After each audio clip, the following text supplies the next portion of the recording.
Bismillah. Assalamualaikum warahmatullahi wabarakatuh. Bismillahirrahmanirrahim. Alhamdulillahilladzi arsala rasulahu bil huda wa dinil haq liyudhhirahu 'ala dini kullih walau karihal musyrikun. Asyhadu an la ilaha illallah wa asyhadu anna Muhammadan abduhu wa rasuluh. Allahumma salli wa sallim wa barik alaihi wa ala alihi wa ashabihi ajmain, amma ba'du. Bapak Ibu hadirin, saudara-saudaraku dimanapun Anda berada, alhamdulillah dalam kesempatan sore hari ini kita masih diperkenankan untuk berjumpa dalam satu majelis yang berbahagia. Untuk saat ini kita akan membahas masih di tahapan hal-hal yang dijadikan oleh hawa nafsu sebagai jebakan terhadap hati kita supaya hati kita lalai pada Allah. Untuk sore hari ini kami akan membahas jebakan yang berbentuk pertama adalah dalam rumah tangga. Siapapun diri kita pastinya menginginkan satu kebahagiaan. Pertama, keinginan untuk menjadi satu rumah tangga yang bahagia itu merupakan setiap keinginan diri manusia ketika sudah beranjak akad nikah. Dan di dalam ini bisa saja digunakan oleh kepentingan hawa nafsu yang kita tidak tahu. Akhirnya di dalamnya itu berupaya apa faktor yang menjadikan keluarga yang bahagia. Bahagia itu relatif, ya. Menurut survei di lapangan pada umumnya, kebahagiaan satu rumah tangga itu tidak terlepas dari rasa tercukupinya kebutuhan fisik. Apakah sekunder, apakah tersier, primer, sandang, pangan, papan. Ini banyak orang yang berkesimpulan letak kebahagiaannya ada di situ. Akhirnya kita berupaya mencari solusi bagaimana tiga hal itu tercukupi, bahkan berlebihan. Lah, sudah diterangkan dalam satu ayat, jikalau hatimu kau sibukkan bermegah-megahan tiga hal tadi, maka akan menjadikan hatimu lalai pada Allah sampai akhir hayatmu. Alhaakumut takatsur hatta zurtumul maqabir. Jelas, Pak. Kita akan mencari upaya bagaimana tiga hal itu terpenuhi, bahkan berlebih-lebihan. Ini pasti, dan ini tidak bisa diganggu gugat. Padahal letak kebahagiaan, kedamaian, ketenangan satu jiwa pada hakikatnya itu tidak bertempat di situ. Akhirnya nafsu akan menggunakan situasi atau momen seperti ini dijadikan sebagai jebakan hati kita untuk lalai pada Allah Subhanahu wa ta'ala. Mari kita teliti, mari kita koreksi apakah itu betul. Ya, bila mana hati disibukkan dengan tiga hal tadi, kebutuhan sandang, kebutuhan pangan, kebutuhan papan, hati disibukkan untuk memikirkan hal itu, apakah ini akan menjadikan lalainya hati pada Allah? Anda sendiri yang bisa menjawab.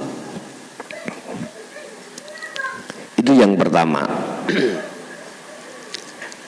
Yang kedua, manusia di dunia ini sudah sayugjanya, di samping keluarga ini ingin bahagia, juga ingin semuanya apapun yang dikehendaki ikut jadi sukses. Ini sudah sayugjanya atau sudah menjadi maklum, karena ini semua karakter sifat basariah. Apapun itu maksud dan tujuannya, semua manusia ingin sukses. Nah, keinginan sukses ini dalam satu hal akan dijadikan oleh hawa nafsu bagaimana menjadikan hatimu lalai pada Allah dan berfokus diri, berkonsentrasi diri, hati menghadap terhadap kesuksesan dengan bentuk mengharapkan akan hal itu kelaksanaan. Bapak Ibu, tanda kalau dua hal ini menjadi jebakan hawa nafsu sehingga kita lalai pada Allah, itu tandanya bagaimana? Mudah saja sebetulnya ini. Manakala ketika berlakunya satu keinginan kebahagiaan dalam rumah tangga yang didorong faktor dari tiga hal.